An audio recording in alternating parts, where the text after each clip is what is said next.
Bonjour à tous. Une nouvelle plainte pour viol déposée par une ancienne élève de l'école Saint-Bernard-Sainte-Marthe à Besançon.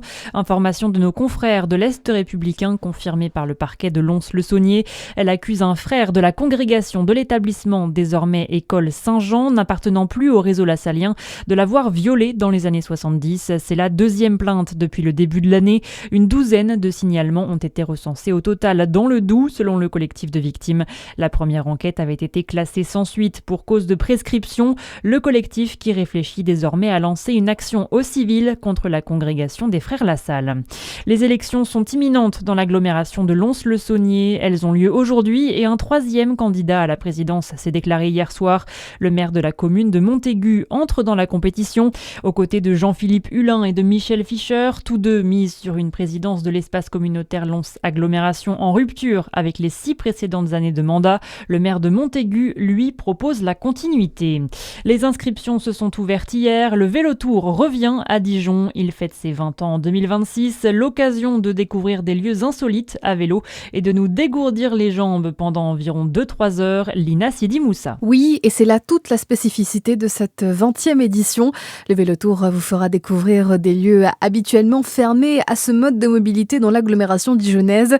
Pour l'heure, la dizaine de lieux visités n'a pas encore été dévoilée. Les participants pourront s'attendre à quelques clins d'œil aux éditions précédentes. En tout cas, le départ et le retour se feront au château de Pouilly à Dijon.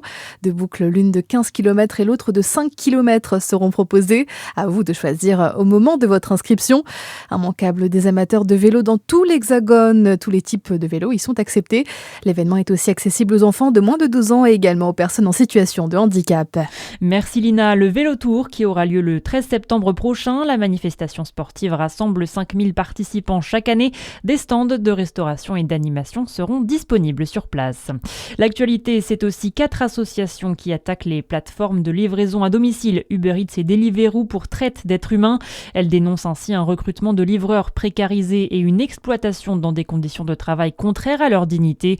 Deliveroo, de son côté, réfute toutes ces allégations. Et l'hommage rendu au sergent-chef Florian Montorio aujourd'hui à Montauban. Il a été tué samedi dans le sud du Liban pendant une embuscade attribuée au Hezbollah. Et puis en sport, le départ de Fabien Romeyer de la JDA Dijon, le manager général sportif des clubs de basket et de handball, quitte la Bourgogne pour Saint-Chamond, Andrézieux-Boutéon Basket, où il sera directeur sportif, une équipe qui évolue en Élite 2. À Dijon, la direction sportive sera désormais pilotée par le duo Christophe Maréchal pour le handball et Laurent Leniam pour le basket, précise le club. Voilà pour l'essentiel de l'actualité. À suivre votre météo sur Fréquence Plus.